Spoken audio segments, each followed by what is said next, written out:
Here we are at the back of this concrete pump truck. The customer has indicated they want a view of behind the vehicle. They want to see what's behind it. So as you can see, there's a whole bunch of stuff on here, right? And when you look towards the back, it's not hard to clear. You'd see there's an angle. The hopper cover is at an angle on the back. So we're going to be able to clear that. We don't want to go in, really don't want to go into the support steel where this cross member is. It's holding this this grease bucket. It has an automatic greasing system on it. But what we found is there is a plate that we can go to, and we can mount the rear camera to that plate. And because of the height, if you look down here, you can see where that's going to stick up at. We're going to be able to clear this by going up on that plate and be able to afford them a good view of the rear, as we've done with other vehicles. If we have to, we can go higher with it, but really don't see a need for it. We'd rather mount it on the flat surface right there, centered, because that'll give us an optimal view. This standard mounting bracket, U-shaped bracket, will go in with two self-tappers and or a bolt right there. As far as our cable run goes, these are a little bit tricky, but we'll have to go underneath this hydraulic tank and towards the front. There's existing cabling in here, and if you look right about where my top of my finger is, that's the bottom of the hydraulic tank. There's existing stuff that runs up through there, worn up to the front of this vehicle.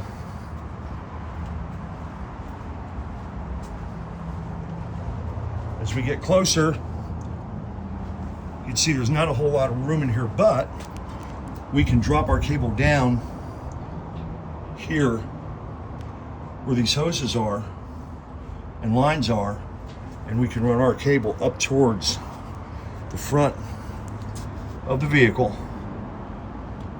If you look right there, there's piping and line. There's already existing wiring that's attached to that, which tells me that temperature is probably not a big problem with those lines.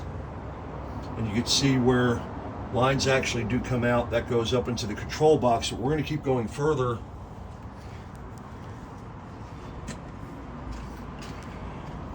Up to the cab. There's framework we can come through.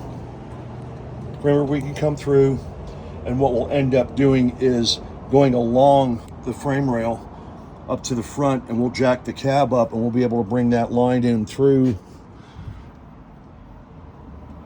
that housing next to the steering column. It's a tedious process, but we've done this before. Other options, not many, because we don't want to lose the blind spot view that we're able to get by mounting here at this location. And as you can see, once that camera is there, everything will be fine. And we go outboard, no problem at all. We've already done this on existing vehicles for this customer. So that's our recommendation. OEM mounts left and right up to the front, use existing holes. There will be several holes drilled just to mount the cameras on each side, and holes in the back of the truck. The customer has agreed to this. The customer approved of the view that we have with another truck that's just like this. And again, don't want to go to mirrors, which is fine, on both sides. Just want you to be able to see that in case somebody wants to come up with something for future use for another scenario. And we'll probably get we'll get our best view right there, because this is at like chest and eye level, and at least it covers 90% of the blind spot they're concerned with. So there you go.